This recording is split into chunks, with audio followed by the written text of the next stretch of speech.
The Tales of Beedle the Bard by J.K. Rowling. The Fountain of Fair Fortune.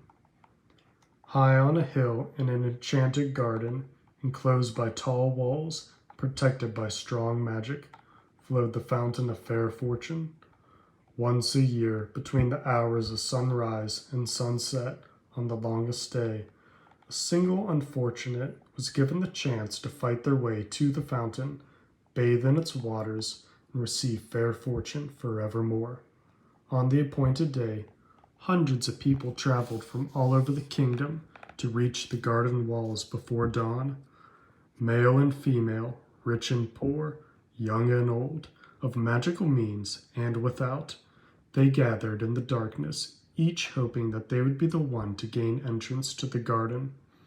3 witches, each with her burden of woe, met on the outskirts of the crowd and told one another their sorrows as they waited for sunrise.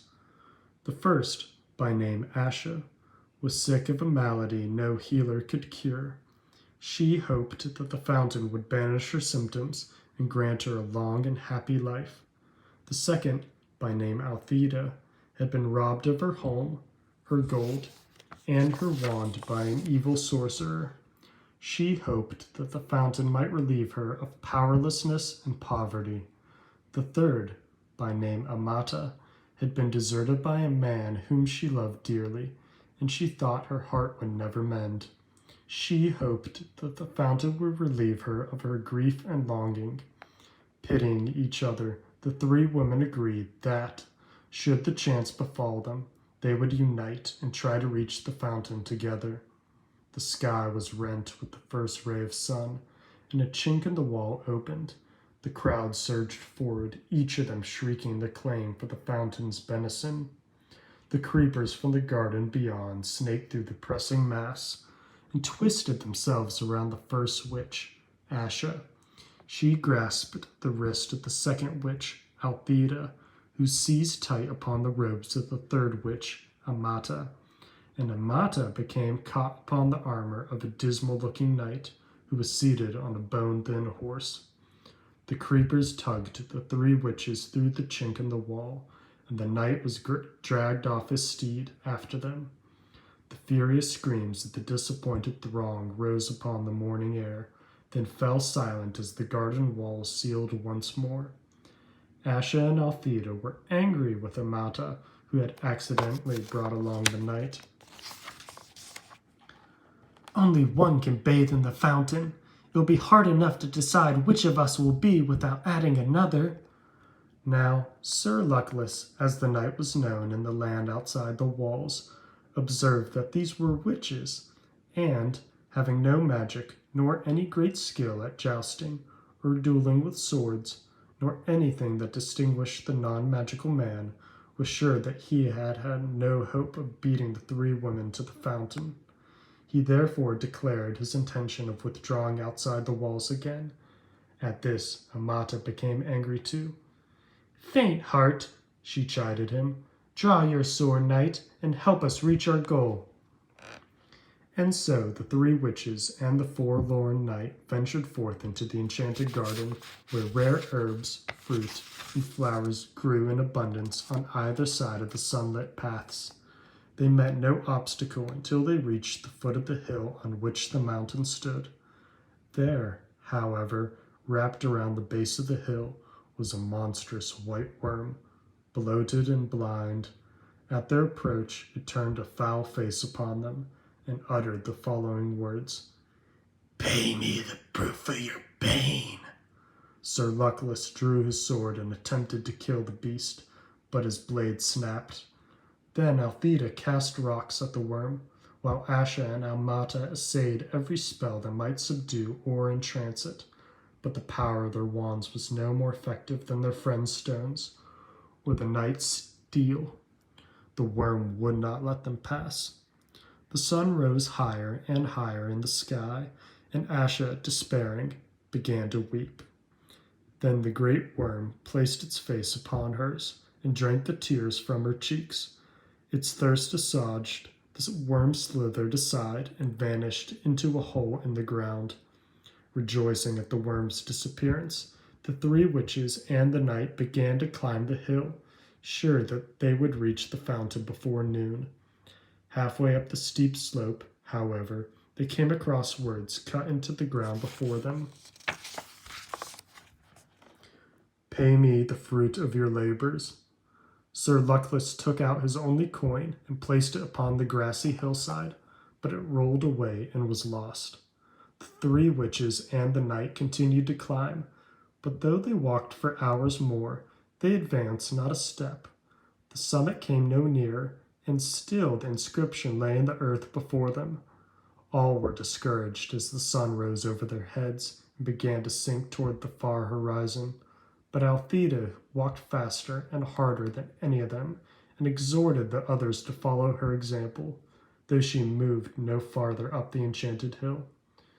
"Courage, friends, and do not yield," she cried, wiping the sweat from her brow. As the drops fell glittering onto the earth, the inscription blocking their path vanished, and they found that they were able to move upward once more. Delighted by the removal of the second obstacle, they hurried toward the summit as fast as they could, until at last they glimpsed the fountain, glittering like crystal in a bower of flowers and trees. Before they could reach it, however, they came to a stream that ran around the hilltop, barring their way. In the depths of the clear water lay a smooth stone bearing the words, "Pay me the treasure of your past."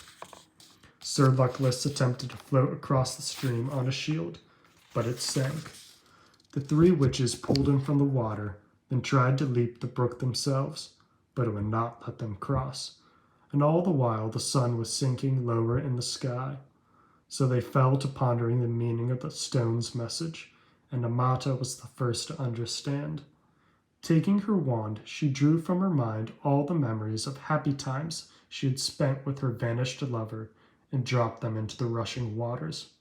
The stream swept them away, and stepping stones appeared, and the three witches and the knight were able to pass at last onto the summit of the hill.